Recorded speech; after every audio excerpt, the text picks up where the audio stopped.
بسم اللہ الرحمن الرحیم۔ السلام علیکم، میں ہوں شجی اللہ فراست۔ آپ دیکھ رہے ہیں نیشنل اور انٹرنیشنل نیوز پر مشتمل 4 ٹی وی کا خصوصی خبرنامہ، دنیا بھر سے یعنی خبریں آپ کی نظر سے۔ سب سے پہلے ہیڈ لائنز۔ امریکہ نے ایران پر پابندیوں میں دی راحت، بیرونی ملک اور کمپنیاں سول نیوکلیئر پروجیکٹس کے لیے کام کر سکتی ہیں۔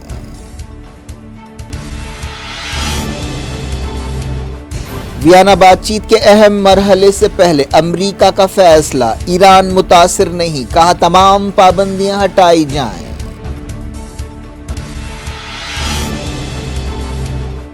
فوجی بغاوتوں اور کووڈ وبا کے درمیان افریقی یونین کی سمٹ شروع، ایتھوپیا پر تگرے سیز فائر کے لیے دباؤ۔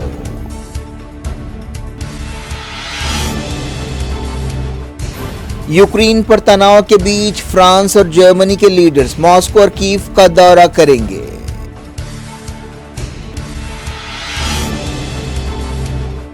یمن میں سعودی اتحاد کے نئے حملے، صنعاء اور دوسرے صوبوں کو نشانہ بنایا گیا۔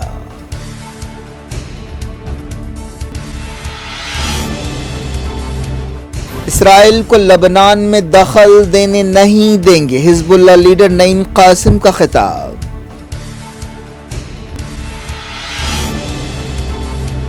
کرناٹک میں حجاب تنازعات تیز، کالج سٹوڈنٹس زعفرانی شال اوڑھ کر امڑ آئے، کانگریس بی جے پی تکرار۔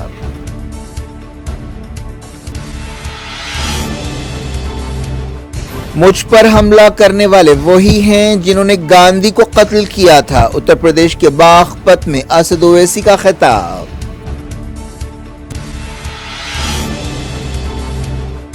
مودی کا حیدرآباد دورہ، چندر شیکھر راؤ نے ایئرپورٹ پر استقبال نہیں کیا، بی جے پی نے کہا شرمناک ہے۔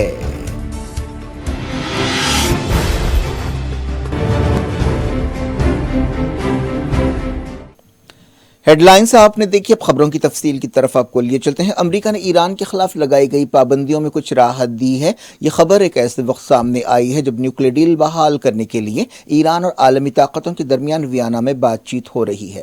اس بات چیت کا مقصد ایران کو نیوکلیئر سمجھوتے میں واپس آنے کے لیے ترغیب دینا ہے۔ 2018 میں اس وقت کے امریکی صدر ڈونلڈ ٹرمپ نے نیوکلیئر ڈیل توڑ دی تھی اور ایران کے خلاف سخت پابندیاں لگائی تھیں۔ اس کے جواب میں ایران نے بھی نیوکلیئر ڈیل کی شرطیں توڑنی شروع کی۔ امریکی عہدیدار ویانا بات چیت کے لیے روانہ ہو گئے ہیں۔ اس بات چیت میں بریک دیا گیا تھا۔ Secretary of state Antony Blinken نے پابندیوں میں نرمی کے کاغذات پر دستخط کیے۔ اس طرح پہلی مرتبہ ایران کے حوالے سے ڈونلڈ ٹرمپ حکومت کے فیصلوں کو عملاً الٹا گیا ہے۔ ویانا بات چیت کے تعلق سے پچھلے دنوں کافی اچھی خبریں آتی رہی ہیں اور اچھے اشارے ملتے رہے ہیں۔ امریکہ چاہتا ہے کہ وہ ایران کے ساتھ سیدھے طور پر بات چیت کرے، لیکن ایران اس کے لیے تیار نہیں ہے۔ جو بائیڈن نے پچھلے سال جنوری میں صدر بننے کے بعد فیصلہ کیا تھا کہ نیوکلیئر ڈیل بحال کرنے کے لیے ایران کے ساتھ بات چیت شروع کی جائے۔ امریکہ کے نئے فیصلے کے مطابق اب بیرونی ملک اور بیرونی کمپنیاں ایران کے سویلین نیوکلیئر پروجیکٹس پر کام کر سکتی ہیں۔ اسٹیٹ ڈپارٹمنٹ کے ایک عہدیدار نے بتایا کہ امریکہ نے خود اپنے مفاد میں یہ فیصلہ کیا ہے۔ ایکسپرٹس کا کہنا ہے کہ امریکہ کے اس فیصلے سے نیوکلیئر ڈیل کی بحالی میں مدد مل سکتی ہے۔ ایران کے ایک اعلیٰ سیکیورٹی عہدیدار نے کہا ہے کہ ان کے ملک کو پرامن نیوکلیئر سرگرمیوں کا حق حاصل ہے۔ سپریم نیشنل سیکیورٹی کونسل کے سیکریٹری علی شمخانی نے اپنے ٹویٹر اکاؤنٹ پر یہ بات کہی۔ ایرانی عہدیدار نے کہا کہ کوئی بھی سمجھوتا ایران کے تحقیقی اور ترقیاتی کاموں کو روک نہیں سکتا۔ ایران کے وزیر خارجہ نے کہا کہ ایران کے تعلق سے امریکہ کو اچھی نیت کے ساتھ دو ٹوک انداز میں فیصلے کرنے چاہیے۔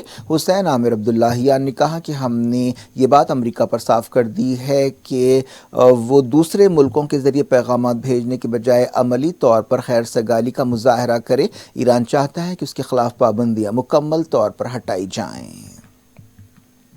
ایرانی حکومت کے ترجمان علی بہادری نے کہا ہے کہ ان کا ملک صرف کاغذ پر امریکی پابندیوں میں نرمی کو قبول نہیں کرے گا، بلکہ عملی طور پر تمام پابندیاں ہٹنی چاہیے۔ انہوں نے کہا کہ موجودہ صدر ابراہیم رئیسی معاشی منڈیوں میں استحکام لانے کی کوشش کر رہے ہیں۔ افریقن یونین کی ایک اہم سمٹ ادیس ابابا میں شروع ہوئی جس میں خطے کے بحرانوں پر غور کیا جا رہا ہے۔ افریقہ کے ملکوں میں پچھلے 18 مہینوں میں کم سے کم 6 بغاوتیں ہوئی ہیں یا پھر بغاوت کی کوششیں ہوئی ہیں۔ اس کے علاوہ افریقی ملکوں میں کووڈ-19 کے خلاف ٹیکہ اندازی کی شرح بھی بہت کم ہے۔ ان مسائل کے بیچ 55 رکنی بلاک کی میٹنگ شروع ہوئی۔ معلوم ہوا ہے کہ اس سمٹ میں میزبان ملک ایتھوپیا پر تگرے سیز فائر کے لیے دباؤ ہے جہاں 15 مہینے سے جنگ چل رہی ہے۔ اس لڑائی میں سینکڑوں لوگ مارے جا چکے ہیں۔ یونائیٹڈ نیشنز کا کہنا ہے کہ لڑائی کی وجہ سے ہزاروں لوگ بھوک مری کا شکار ہو سکتے ہیں۔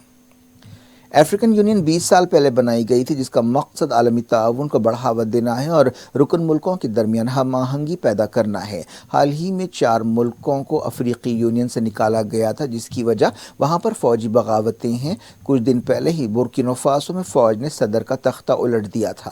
نائجیریا، سینیگل اور کینیا جیسے اہم ملکوں کے لیڈرز اس سمٹ میں حصہ لے رہے ہیں لیکن یوگانڈا کے صدر نے بائیکاٹ کا فیصلہ کیا ہے۔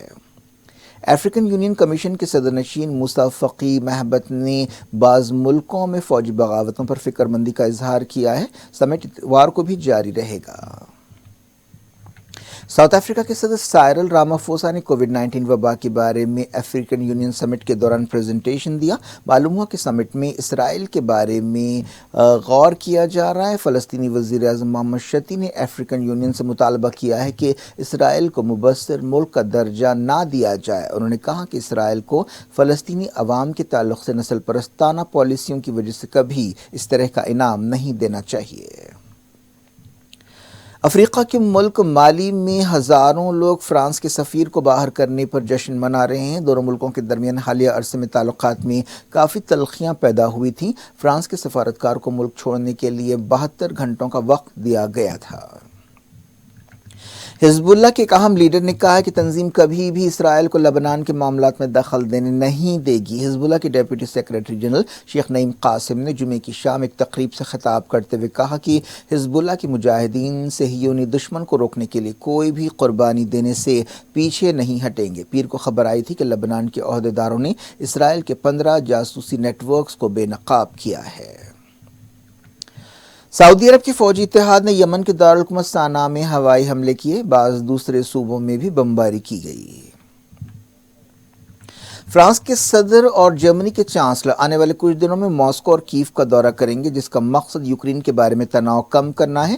رشیا کے صدر ولادیمیر پوٹین کو یوکرین پر حملے کرنے سے روکنے کے لیے سفارتی کوششیں ہو رہی ہیں۔ فرانس کے صدر پیر کو ماسکو اور منگل کو کیف کا دورہ کریں گے۔ جرمن چانسلر اولاف شولز 14 فروری کو یوکرین اور 15 فروری کو رشیا کا دورہ کریں گے۔ امریکہ اور مغربی ملکوں کا الزام ہے کہ رشیا یوکرین پر قبضے کی تیاری کر رہا ہے لیکن ماسکو اس الزام کو رد کرتا ہے۔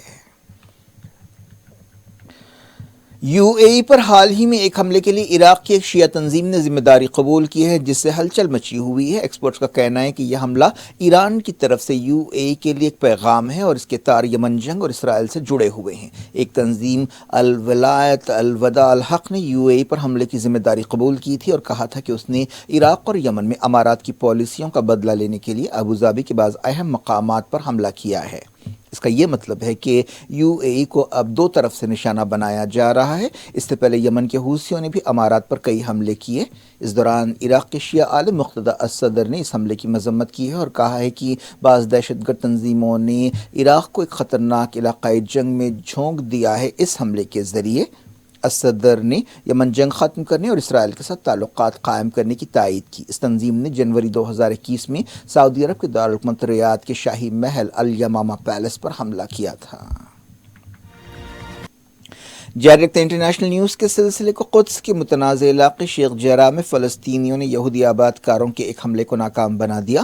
فلسطین انفارمیشن سینٹر نے یہ بات بتائی۔